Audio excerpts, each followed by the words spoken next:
Bonjour à tous! Aujourd'hui, je vous ai préparé une nouvelle dictée de 10 phrases pour pratiquer votre français. Dans chaque phrase, il y a plusieurs difficultés de grammaire ou d'orthographe. Alors, prenez votre temps. Je vais répéter chaque phrase 3 fois. Une fois à vitesse normale et 2 fois à vitesse lente. Après la dictée, je vous expliquerai en détail chaque difficulté. Pour ne pas manquer les prochaines dictées, n'oubliez pas de vous abonner et d'activer les notifications. Maintenant, si vous êtes prêts, on commence tout de suite. Phrase 1. Va-t'en. Je ne veux plus avoir affaire à toi. Je répète. Va-t'en, virgule. Je ne veux plus avoir affaire à toi. Point d'exclamation.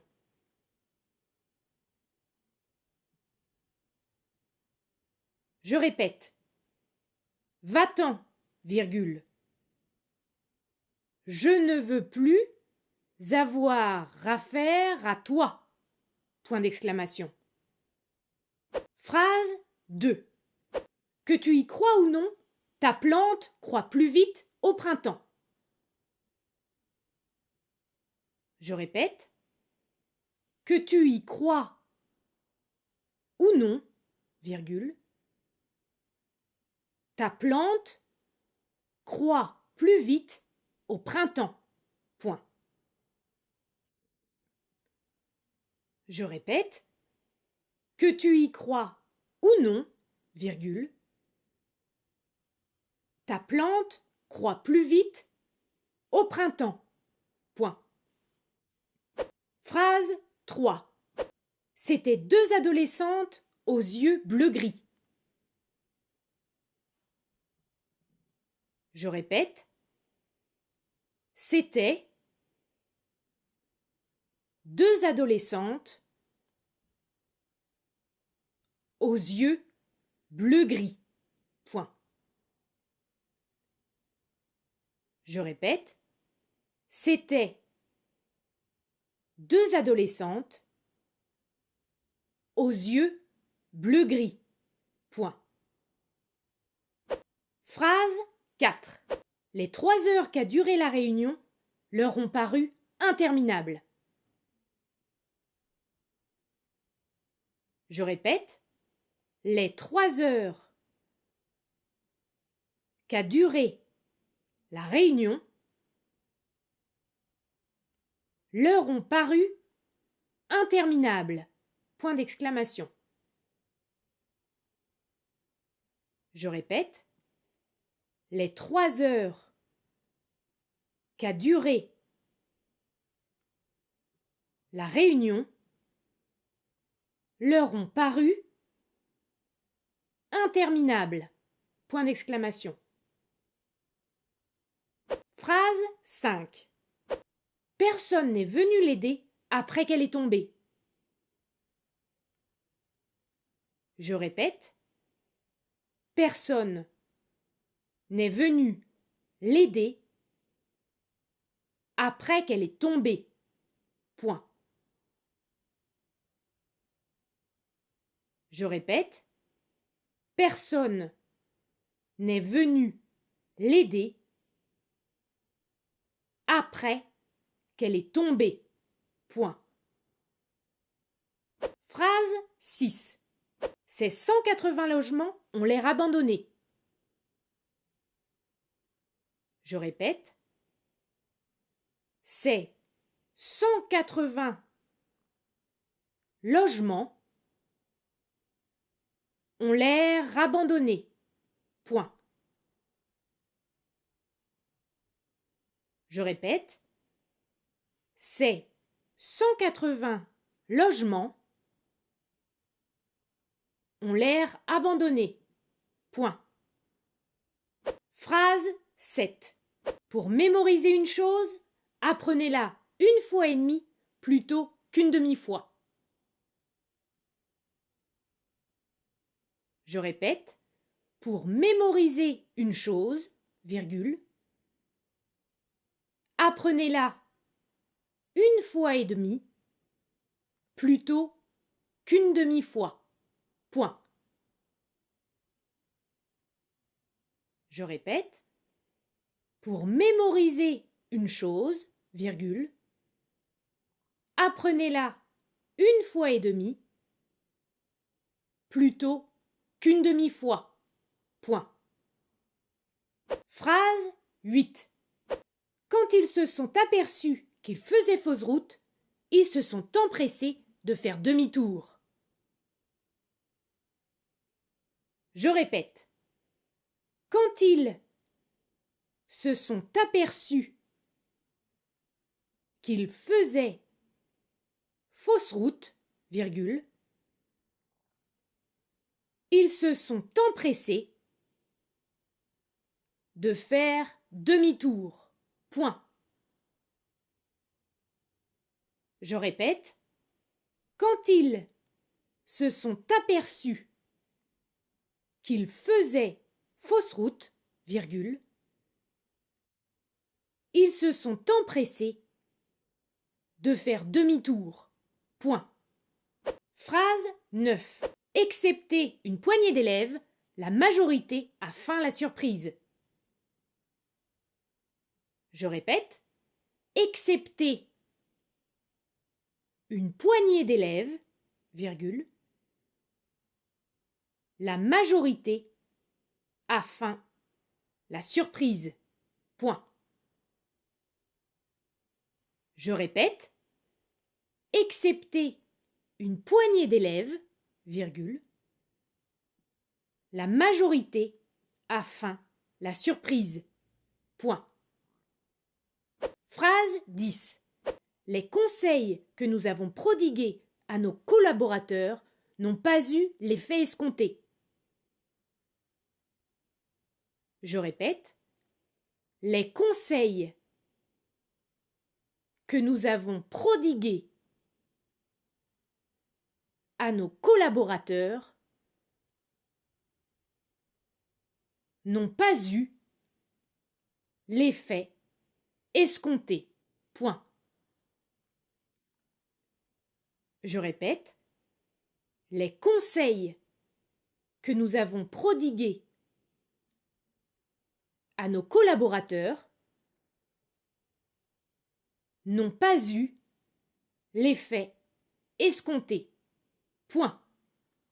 Voilà pour la dictée.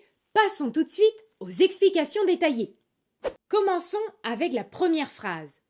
Va-t'en, je ne veux plus avoir affaire à toi. Dans cette phrase, il y a deux difficultés.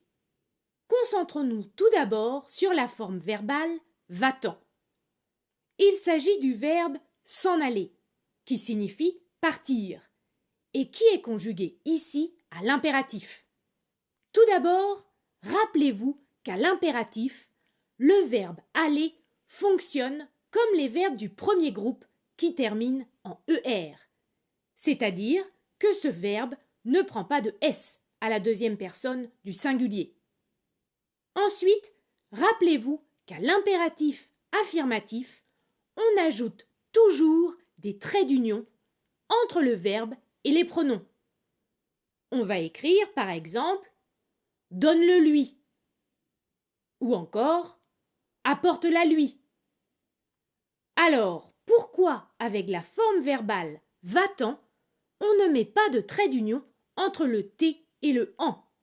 Le T apostrophe correspond en réalité au pronom te.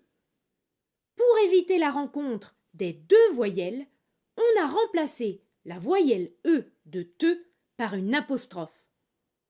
Mémorisez ceci. À l'impératif affirmatif, les pronoms moi et toi deviennent M apostrophe et T apostrophe devant les pronoms en et i. Comme l'apostrophe marque l'élision, on ne la fait pas suivre d'un trait d'union. On écrit donc va-t'en. Revenons à notre phrase et regardons ensemble la deuxième difficulté, l'expression avoir à faire. Il ne faut pas confondre les expressions avoir à faire et avoir à faire. L'expression avoir à faire en deux mots signifie être en rapport avec. Et avoir à faire en 3 mots signifie avoir à réaliser. Si vous pouvez remplacer l'expression qui pose problème par avoir à réaliser, cela signifie qu'il faut écrire avoir à faire en 3 mots. Regardons notre phrase et essayons. Cela donne va-t'en, je ne veux plus avoir à réaliser à toi. Cette phrase ne veut rien dire. Vous devez donc choisir l'expression avoir à faire en 2 mots. Passons maintenant à la deuxième phrase. Que tu y crois ou non, ta plante croît plus vite au printemps. Dans cette phrase, la difficulté porte sur la conjugaison des verbes. Concentre-nous sur le premier verbe. Il s'agit du verbe croire. Attention, ici, la construction que ou exprime une concession et s'utilise avec le subjonctif. On dit par exemple qu'il soit d'accord ou non, ou encore qu'il soit content ou non. Dans cette phrase, on va donc conjuguer le verbe croire au subjonctif présent.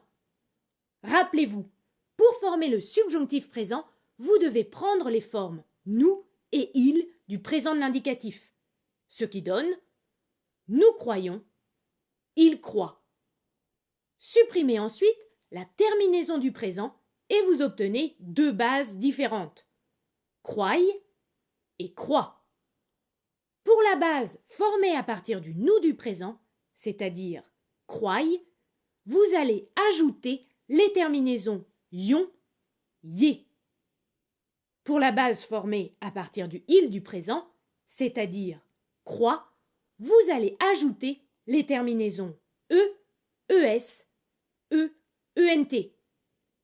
Dans notre phrase, que tu y crois ou non, ta plante croît plus vite au printemps, le sujet du verbe croît est tu. On va donc choisir la terminaison es. Passons maintenant au deuxième verbe. Ici, il ne s'agit plus du verbe croire, mais du verbe croître, qui signifie se développer, pousser. Ce verbe se conjugue ici au présent, car il exprime un fait objectif, réaliste. Le verbe croître se conjugue ainsi. Je crois, tu crois, il, elle croit, nous croissons, vous croissez, il, elle croissent. Attention, le verbe croître s'écrit avec un accent circonflexe sur le i aux premières personnes du singulier. Dans notre phrase, on conjugue donc le verbe croître à la 3e personne du singulier, ce qui donne croît. Continuons avec la phrase 3. C'étaient 2 adolescentes aux yeux bleu-gris. Dans cette phrase, il y a 3 difficultés. Commençons avec l'orthographe de c'était. Placé devant un groupe nominal pluriel, ici 2 adolescentes, on accorde le verbe être. On doit donc écrire c'était au pluriel. La forme c'était au singulier est toutefois tolérée, mais est considérée comme familière. À l'écrit ou dans la langue soignée, il est donc préférable de choisir la forme plurielle.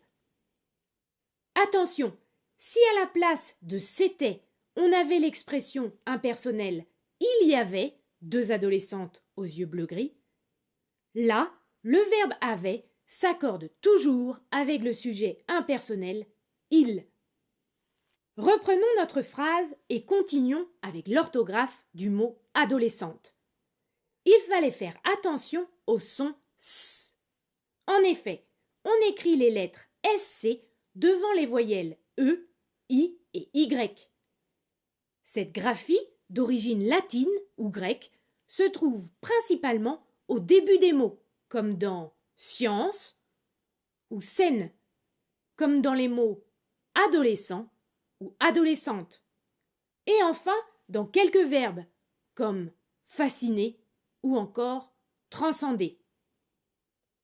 Enfin, passons à l'orthographe de l'adjectif de couleur bleu-gris. Bleu-gris est un adjectif de couleur composé, c'est-à-dire qu'il se compose de 2 adjectifs de couleur, bleu et gris. Voici la règle. Quand il y a un adjectif de couleur, modifié par un autre adjectif de couleur, les deux éléments sont invariables et sont liés par un trait d'union. Phrase 4. Les 3 heures qu'a duré la réunion leur ont paru interminables. Dans cette phrase, la difficulté porte sur l'accord des participes passés. Commençons avec l'accord du participe passé duré. Vous connaissez la règle selon laquelle on accorde le participe passé conjugué avec l'auxiliaire avoir quand le COD est placé devant. Attention, ici, ne vous trompez pas en identifiant la fonction du pronom relatif QU apostrophe. QU apostrophe, mis pour les 3 heures, n'est pas un COD, mais un complément circonstanciel qui indique une durée. En effet, on ne peut pas poser la question « quoi ?» On ne dit pas « la réunion a duré quoi ?» On dit « la réunion a duré combien de temps ?» Comme il s'agit d'un complément circonstanciel, le participe passé « duré » ne s'accorde donc pas. Passons maintenant au participe passé « paru ». Le verbe « paraître » est construit avec l'auxiliaire « avoir » et est précédé d'un COI et non d'un COD. Dans ce cas, on n'accorde pas le participe passé. Attention, il ne fallait pas non plus mettre de S au pronom complément indirect « leur ». Seul l'adjectif possessif « leur » placé devant un nom pluriel prend un S. Passons à la phrase 5. Personne n'est venu l'aider après qu'elle est tombée. Dans cette phrase, il s'agit encore de difficultés d'accord.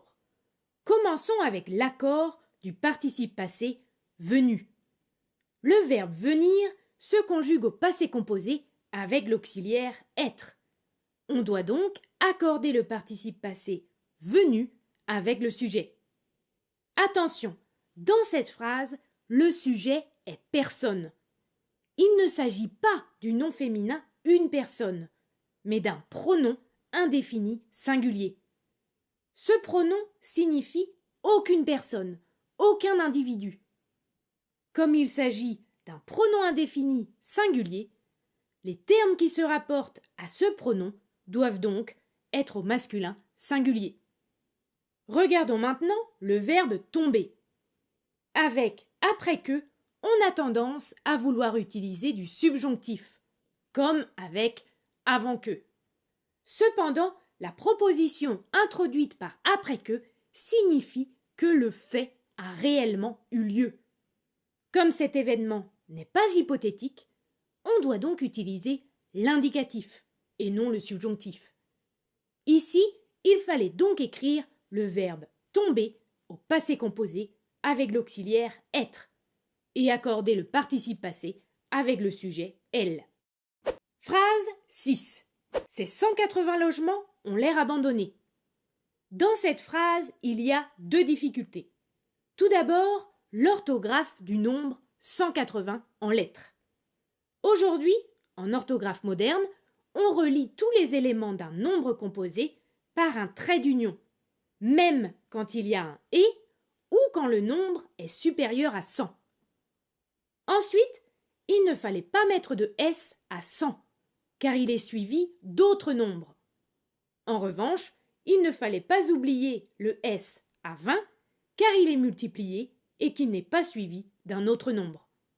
La deuxième difficulté concernait l'expression « avoir l'air », suivie d'un adjectif.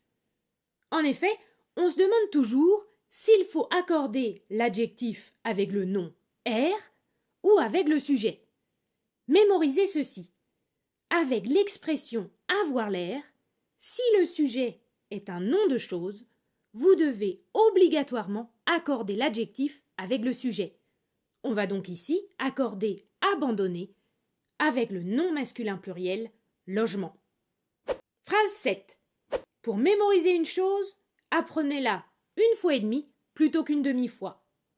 Ici, la difficulté porte sur l'accord du mot « demi ». Regardons tout d'abord l'expression « une fois et demie ». Quand l'adjectif « demi » est placé après un nom, ici « fois », il s'écrit alors sans trait d'union, est précédé de la conjonction et s'accorde en genre, masculin ou féminin, avec ce nom. Ici, demi caractérise le nom féminin singulier fois. On écrit donc et demi avec un E. Passons maintenant à l'expression une demi-fois. Quand demi est placé avant un nom, ici fois, il s'écrit alors avec un trait d'union et il est invariable. Enfin, dernière chose, regardons l'orthographe de l'adverbe plutôt. Il ne fallait pas confondre plutôt en un seul mot qui signifie de préférence ou au lieu de, et plutôt écrit en deux mots qui signifie en avance. Phrase 8. Quand ils se sont aperçus qu'ils faisaient fausse route, ils se sont empressés de faire demi-tour. Dans cette phrase, il fallait bien maîtriser les règles d'accord des verbes pronominaux. Commençons avec le premier verbe, se sont aperçus. Il s'agit du verbe pronominal s'apercevoir. Comment savoir s'il faut l'accorder ou non? Ce verbe pronominal est un verbe pronominal subjectif. Autrement dit, ce verbe existe sous forme non pronominale et pronominale, mais avec un sens différent. Apercevoir et s'apercevoir. En effet, dans cette phrase, se sont aperçus signifie se sont rendus compte. Le pronom se fait partie intégrante du verbe. On ne peut pas analyser précisément sa fonction. Vous devez donc mémoriser ceci. Le participe passé des verbes pronominaux subjectifs s'accorde avec le sujet. On va donc écrire « ils se sont aperçus » avec un S. Passons maintenant à l'accord du verbe pronominal « se sont empressés ». Il s'agit du verbe « s'empresser », qui est un verbe essentiellement pronominal, c'est-à-dire que ce verbe n'existe pas sans le pronom « se ». Mémorisez ceci. Les participes passés des verbes essentiellement pronominaux s'accordent systématiquement avec le sujet. On écrit donc « ils se sont empressés » avec un S. Enfin, il fallait faire attention à l'orthographe du verbe « faisait ». Même si on prononce le verbe « faisait » avec le son « e », on doit écrire ce verbe avec les lettres AI. En effet, les lettres AI se prononcent « e » dans les mots « faisant »,« faisons »,« faisable », etc. Phrase 9. Excepté une poignée d'élèves, la majorité a faim la surprise. Dans cette phrase, il y a 3 difficultés. Commençons avec excepté. D'une part, il ne fallait pas oublier la lettre C après le X. D'autre part, il ne fallait pas mettre de E. En effet, excepté est placé devant un groupe nominal, et dans ce cas, il est invariable. Mémorisez ceci. Certains participes, comme excepté, passé, vu, ci-joint, etc., sont invariables devant un nom ou un pronom. Passons maintenant à l'orthographe de l'expression « une poignée de ». Il ne fallait pas oublier de rajouter un « e ». Mémorisez ceci. Quelques noms féminins, comme dictée, montée, pâté, ainsi que des noms féminins qui indiquent un contenu, une durée ou un ensemble, finissent en « et e ». On écrit par exemple une cuillerée, une matinée ou encore une tablée. Enfin, regardons le verbe afin. Il s'agit du verbe feindre, conjugué au passé composé. Mémorisez ceci. Les verbes en indre et oindre ont leur participe passé en t. Le participe passé du verbe feindre donne donc fin, F-E-I-N-T. De plus, comme ce verbe est conjugué avec l'auxiliaire avoir et qu'il n'y a pas de COD qui précède ce verbe, le participe passé ne s'accorde pas.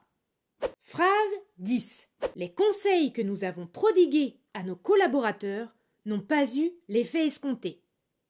Dans cette phrase, il y avait 3 difficultés. Commençons avec l'accord du participe passé prodigué. Faut-il ou non l'accorder?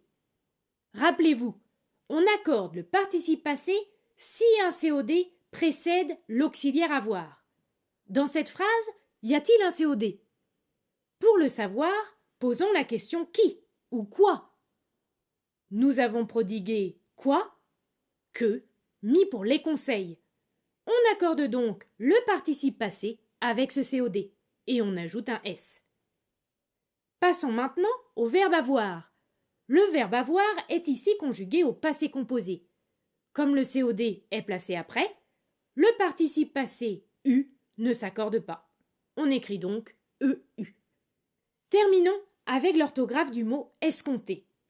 Tout d'abord, il ne fallait pas oublier la lettre muette P. Ensuite, il fallait respecter également la règle suivante. La lettre N se transforme en M devant les lettres M, B ou P. On écrit donc OM et non ON.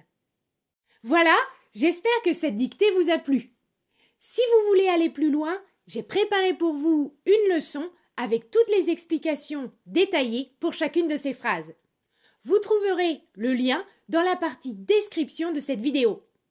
Je vous dis à très bientôt pour une prochaine vidéo.